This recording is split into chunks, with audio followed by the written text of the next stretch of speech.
నమస్తే, welcome to Abhinav Bharat.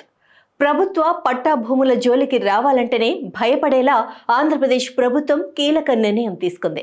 ఆక్రమణలకు పాల్పడిన వారికి కఠిన శిక్షలు విధించడంతో పాటు భారీ జరిమానాలతో చెక్ పెట్టేలా రాష్ట్ర మంత్రివర్గం కీలక నిర్ణయం తీసుకుంది.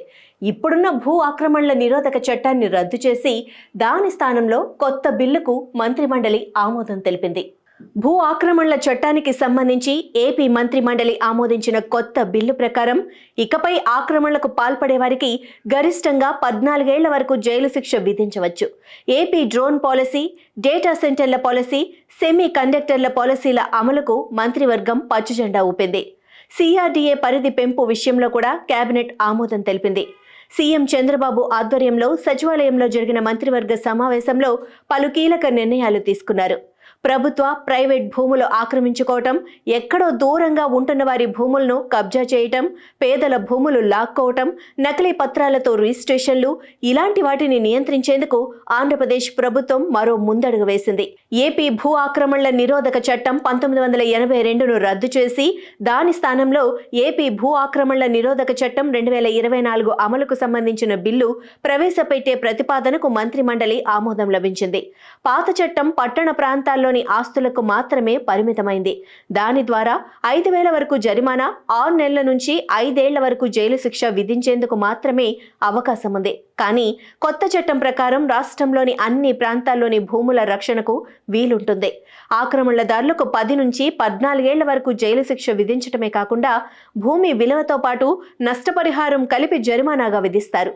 ఇలాంటి కేసుల కోసం ప్రత్యేక కోర్టు ఏర్పాటు చేసి నిర్ణీత కాలంలో పరిష్కరించేలా చర్యలు తీసుకుంటారు. దీంతో పాటు ఏపీ డ్రోన్ పాలసీకి కూడా కేబినెట్ ఆమోదం లభించింది. కర్నూలును డ్రోన్ తయారీ హబ్గా చేయటమే లక్ష్యంగా ప్లగ్ అండ్ ప్లే విధానంలో డ్రోన్ డెవలప్మెంట్ శిక్షణ తయారీ కేంద్రాన్ని కర్నూలులో స్థాపించటం ఇందులో ముఖ్య అంశాలు. దీనివల్ల 1,000 కోట్ల పెట్టుబడులు రావడంతో పాటు 3,000 కోట్ల వరకు రాబడి ఉంటుందని, 15,000 మందికి ప్రత్యక్షంగా, 25,000 మందికి పరోక్షంగా ఉపాధి లభిస్తుందని అంచనా. అందుకోసం డ్రోన్ పైలట్ శిక్షణ, స్కిల్ డెవలప్మెంట్ ఇన్స్టిట్యూట్లు ఏర్పాటు చేయాలని ప్రభుత్వం ఆలోచిస్తోంది. ఇక AP data centre policy 4.0, AP semiconductor and display fab policy 4.0లకు కూడా కేబినెట్ ఆమోదం తెలిపింది. 2014 నుంచి 19లో టీడీపీ ప్రభుత్వ హయాంలో మాదిరిగానే ఇకపై ఫీజు రియంబర్స్మెంట్ మొత్తాన్ని ఆయా కళాశాలల యాజమాన్య ఖాతాల్లో జమ చేసే నిర్ణయానికి కూడా కేబినెట్ ఆమోదం తెలిపింది.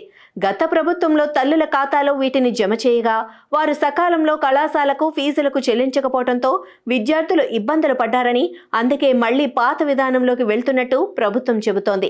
మరోవైపు సీఎం, డిప్యూటీ సీఎం నియోజకవర్గాలకు సంబంధించి కుప్పం ఏరియా డెవలప్మెంట్ అథారిటీ పునరుద్ధరణ, పిఠాపురం అర్బన్ డెవలప్మెంట్ అథారిటీ ఏర్పాటుకు కేబినెట్ ఆమోదం లభించింది. పిఠాపురం ప్రాంతంలో 5 నుంచి 6 లక్షల మందికి మెరుగైన వైద్య సేవలు అందించే లక్ష్యంతో ప్రస్తుతం అక్కడున్న 30 పడకల కమ్యూనిటీ హెల్త్ సెంటర్ను 100 పడకల ప్రాంతీయ ఆసుపత్రిగా 38.38 కోట్లతో ఉన్నతీకరించేందుకు 66 కొత్త పోస్టులు మంజూరుకు ఏపీ మంత్రి మండలి ఆమోదం తెలిపింది.